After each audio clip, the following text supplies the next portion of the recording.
Soomaaliya waxaan ugu baaqaynaa inay ka fogaato wixii nabadgelyada iyo xasilloonida gobolka waxyeelaya.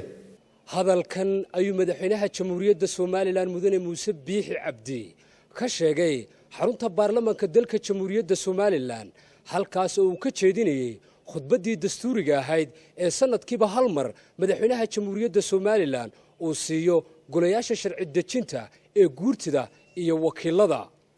Soomaaliya waxaynu xad kala leenahay maamul goboleedka Puntland.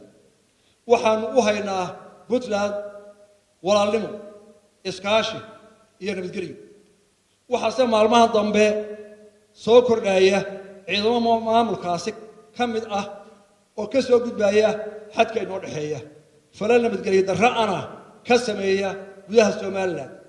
Soomaaliya waxaan ugu baaqaynaa inay ka fogaato wixii nabadgelyada iyo xasilloonida gobolka waxyeelaya. madaxweynaha jamhuuriyadda Soomaaliland mudane Muuse Biixi Cabdi waxa uu yiri waxaanu ka digaynaa haddii waanadayada la weelayn waayo in dawladda Soomaaliland ay waajib ku tahay inay ilaaliso nabadgelyada iyo hantida muwaadiniinta Soomaaliland. Soomaaliland waxay diyaar u tahay inay door weyn ka ciyaarto isbeddelka dhaqan-dhaqaale, ganacsi iyo bulsho ee ka socda geeska Afrika. hase yeeshee jamhuuriyadda Soomaaliland waa qaran madax bannaan oo weligii jiray, haddana jooga, kana jiri doona gobolka geeska Afrika iyo caalamkaba.